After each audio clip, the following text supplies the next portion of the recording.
तुमने कभी किसी से प्यार किया? क्या तुमने किसी को दिल दिया? क्या उसने पलट के तुम्हें प्यार किया? का बोल रहे? पीछे देखो। जानू तू एजिगिया हमार बियाह होता कपार पीटे जब बैठ के कराला बैजाला। ए मुझसा बोलबा करिया तक का हो गइल सरकारी नौकरी करेला तब का सुनो।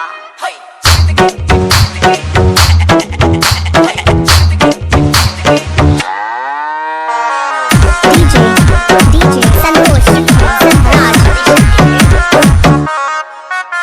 दरोगा तोहर बाबू तू रहबै हरे हरे हरे हम नाम तुमसे हार खाली कहे कि सरकारी नौकरी ले लो दरोगा तोहर बाबू तू रहबै हरे हरे हरे हम नाम तुमसे हार।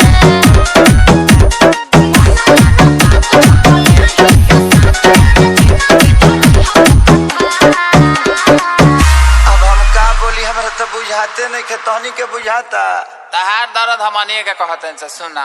अरे नौकरी के बाराती निकालिए मोदी चाचा ढेरे लइका बारे बेरोजगार। तहनी से कम दर्द हमरो नहीं खे बाबू सुनो सही रे।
अरे तो एगो हम ही बनी सरकारी नौकरी के चक्कर में कितना लोग के चूर छोड़ता।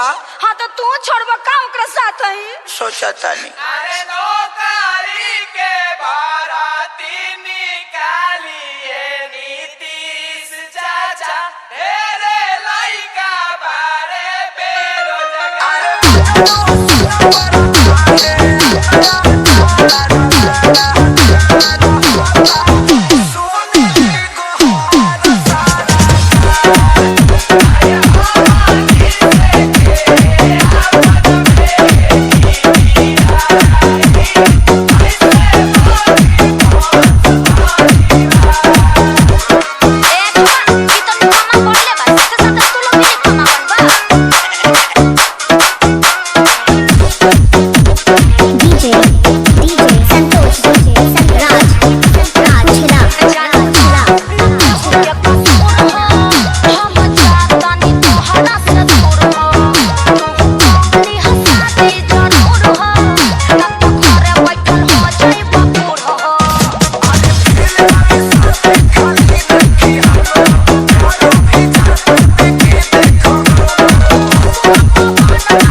अरे नौकरी के बाराती निकालिए जोगी चाचा ढेरे लइका बारे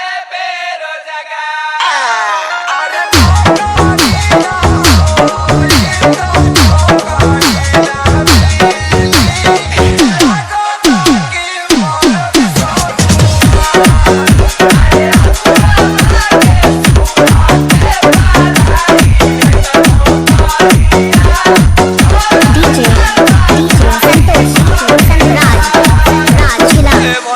हिला होई हो कुछ हिला अब मारे मुंह के परी हाँ, ई रहन रही तो कबो माथे मोर ना चढ़ी।